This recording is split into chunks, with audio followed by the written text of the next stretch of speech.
Welcome to the HR Happy Hour Work Break. You are here live with Trish and Steve. Hey, Steve Bose. Hey, Trish McFarland. I hope you can hear me okay. I apologize for the bad audio maybe and the wind, but I am outside, and so hope for the best on this. Steve, I feel like we are coming at everyone live, just like you do on the Weather Channel. I have my roving reporter in the field. Is there a hurricane on the way, Steve Bose? Like, what's all that we're hearing? It is very breezy, but no hurricane. The sun is out. In my undisclosed location, it is a nice day, but a little breezy.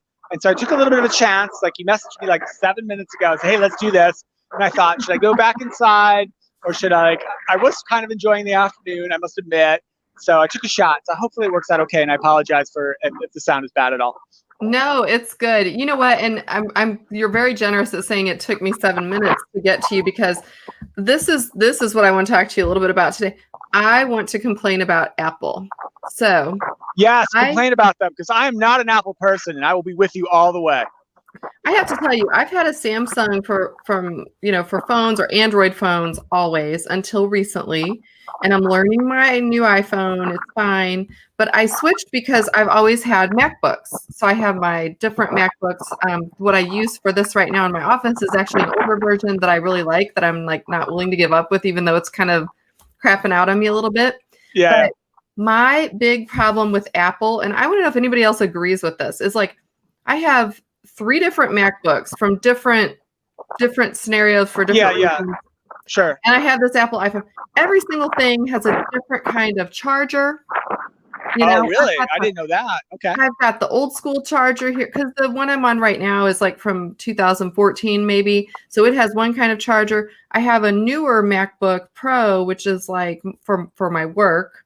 And that's like a newer style charger. And then if I travel, there are different earbuds that plug into your iPhone, and those don't fit either Apple computer. Wow. Okay. What's the problem? Sounds like a mess there. You've got a lot of gadgets going on. Yeah. Well, the problem was I wanted to record the show with you, and I come in to fire up the old computer, and it needed to be charged. So Oh, okay.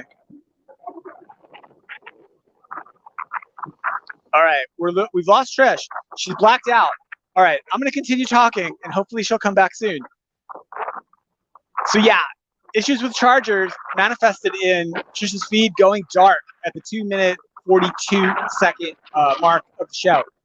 So for folks who are still watching, I am at the beach. It is a lovely day here, and it's interesting. Like in pandemic times, I think one of the other things that's happened, I've noticed this a little bit too, like with lots of people I've worked with, is we used to sort of be able to take vacations, right? We used to be able to get away, get out on vacation, and kind of disconnect. And I feel like, but there's always a little bit of work, right? You'd always check in, maybe get on a call if you had to. There you go. You're back? All right, we're waiting for her to come back. I'm going to keep filling. I can't hear you. I'm going to keep talking. But so what I meant to say was, even in these pandemic times, right, that I think people, even if they take vacation, they're still working more than ever, right? Like I did a little bit, I'm doing a little bit of work from this beach today. Trish, are you there? Can we hear you? Yes, the Apple gods heard me complaining. They literally just shut me down. Like, I don't know. Yeah. Well, I was filling. Well, here's what I was talking about, Trish. I obviously I said, well, can you see behind me? I'm at the beach. Here's the point I was making, and maybe you can comment on this, because I know you've done a ton of it as well. Like, I feel like in the pandemic times, even if people are now finally able to get away, maybe get a little break, get a little vacation, I feel like we're still working even on vacation or even on our downtimes. Like I took a couple calls today. Last night, Trish, we'll keep pumping the Ceridian webinar we're doing soon. I wrote like 1,800 words of notes for that thing last night while I was watching the basketball game. I feel like, look, I'm not complaining. I had a lovely day at the beach, right? But then I went and worked, and so I think like I'm concerned a little bit though, not for me really, but just overall. I really hope people are getting some time wherever they can find it to get a little bit away from it, get a little bit of a break. And I'm really concerned with like parents right now. Trish, you've got school-age kids doing the work from home thing, so you're adding that to on top of your plate of your work stuff already. So I don't know. I don't have a solution for any of this, but it's something that we really need to be really mindful about, and organizations I think really need to be mindful about as well, to make sure they're just checking in on their employees a little bit more frequently maybe than they used to. Yeah, I agree with that. And also check in on your friends too, because I think that I'm finding myself not only am I working, I feel like I'm working more, like you said, and at different times, which is fine. I love the flexibility, but it also means I'm probably working more than normal. And I did the same thing last night. I was working on our Ceridian presentation, which shout out to Ceridian. I love them. It's going to be great. Hopefully we're spending all these hours on it.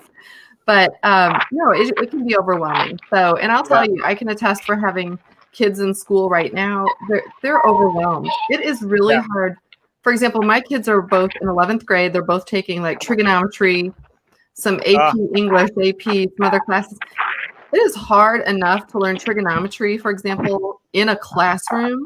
Yeah. But to have to learn it remote from teachers that aren't actually used to teaching in that way either, it's not their fault, right? Yeah. And it's really difficult. I feel like, I think our school district says you're supposed to spend 5 hours a day on school. It's kind of the guideline. Mine are spending 8, 9, sometimes 10 hours a day on schooling. So it's really challenging. So yeah, check in on your friends, on yourself, right? Take care of yourself. Yeah. Well, you're at the beach. I think that's a good start. And I've been traveling a little bit too, very, very close knit kind of traveling. And I have not been taking as much time enjoying it as I should. So I hope you do. I hope you do. Yeah, I've been laying slightly lower this week at the beach, but in a lighter vein, Trish, I got a question for you. Sure. Here's this. What is, in your opinion, who is a better way to phrase it, who is the best superhero? You can take that as the best or your favorite, however you want to interpret the question. Who's the best superhero? What do you think? Because I just read a long article, like the top 50 superheroes ranked, one of those clickbaity articles I read this morning, like while I was eating breakfast. So it just made me think of it. Oh gosh, I don't even know. I don't know if he counts as a superhero, but I love the Hulk. Yes, of course, the Hulk is a superhero. Does he count? Absolutely. That counts? Yes. Okay. Absolutely. It's the Hulk. I love the Hulk. I love watching the old Hulk stuff. Of the new Hulk, I like. Oh my gosh, what's his name? Mark Ruffalo, the actor you're talking about, right? Yeah, he's great. He's really good in that role. Hulk. So I like the Hulk, but I'm also a big Thor fan. Like I like Thor. Oh yeah. Those are good choices. They're both good choices. They were both in the top 10, I think, of this list I read this morning. What's yours? I'll give you mine, Trish. And I thought about this a little bit. It's got to be Batman. It's classic. It's old school. It's a little dark. The classic Batman, the best Batman stories are very, very dark. And honestly, the one thing that kicks over for me is years ago, I was watching with my son, who was younger at the time. We were watching the Batman animated series, which is an awesome cartoon, right? And there's an episode in that run where they quote Nietzsche, the philosopher Nietzsche. Yeah. And Batman, they're talking about if you, because basically the quote is something like battle not with monsters, yes, yet ye become a monster.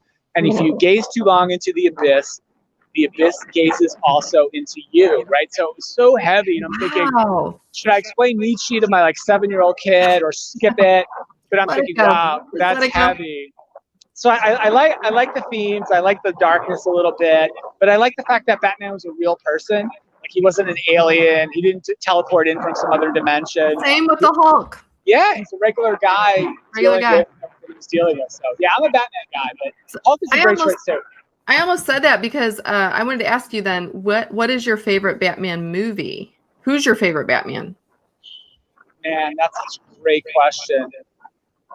Most people go with the Christian Bale Batman, but I'm so old school. I love the first Batman movie just because it was so different. Wait, which one? It broke up a little. The first movie with Michael Keaton, the very first Batman movie. That's so I'm going to go favorite. with Michael Keaton. Yeah, I'm going to go with him. So, okay, I would have said that too. It actually, during quarantine, you can't go to movies. And obviously you and I both like movies, but I went to our drive-in was open. So my daughter and I went maybe a month or so ago to the drive-in. and it was a choice between seeing Batman, that Batman, Right. and the other screen was playing Superman, the original Superman. And so Oh, wow. I know I was really torn, and we both, Carly and I both decided to watch Batman, and she loved it. She'd never seen that version. Yeah. And then like we were at the kind of the screen that was behind, the other one was ahead, and so I'm like watching Superman in the distance with no sound, and I'm listening to Bat. So anyway, I got to see them both. But yeah, no, I'm super excited. Yeah, so the one, I've been reading a ton. We've been talking about that too. After I finish that super hard math book, which I'm almost done with, I'm going to reread the Watchmen graphic novel. Like that's my next one, because that's like probably my favorite sort of comic story of all time, and hopefully not as great as a movie, but a great comic book. And so I'm going to read that when I get home, I think. Good. Let me ask you one last question, then I'm gonna let you go enjoy your beach day. But are you into anime at all? Or I know you read a lot of comic type things. Is that I used to be, but not so much lately. Yeah. Not for a while. I was just curious. My daughter's really into that right now, and she's also an artist, and so she's doing a lot of painting of, it's all over Netflix. You can see all different different shows. I can't even name them all. Yeah. But yeah, she's really into that lately. So my favorite on the show sometime. Yeah, my favorite was something called Number 8 Man. It was a Japanese anime back in the day. God, I don't know if you can even find it anymore, but I'll have to go digging for it. Maybe I can turn it on. Yeah, I'll ask her. Maybe we'll have her on the work break one day and we can talk anime a little bit. That'd be awesome. Another person that's really into that, I know we haven't talked to her in a while, is Shauna Morkey. Oh, yeah, forever. Yeah, and you know what? Just mentioning Shauna, obviously I didn't know our conversation would take this turn, but just a shout out to Shauna and her husband Jesse. Her grandmother just passed, and she was 98. Oh, wow. Her Nana. And so to anyone in the HR space that's followed or friends with Shauna, please send her some good vibes and hugs and prayers. But Shauna has always, been so kind to everyone in our space. So if you follow her, I know you will have seen pictures of Nana over the years, because she constantly was going to Hawaii and visiting Nana. So wow, awesome. Well, condolences to Shauna. I've not talked to her in forever, but I hope she's doing great. Yeah, let's have her on a work break one day. We'll catch up with Shauna. Yeah, that'd be great. All right. Well, listen, thanks everyone for listening and watching. Please continue to send us your ideas. If you have any new book ideas for Steve, he's about to finish one, and may only have one other in the queue. And for me, if you have any tips on Apple anything, I will take them at this point. I am just not. Switch to a PC. That's my tip. Oh my God. No, I love Okay. I do love it. They just have horrible connections. So anyway, all right. Have a good day, everyone. Bye. Bye.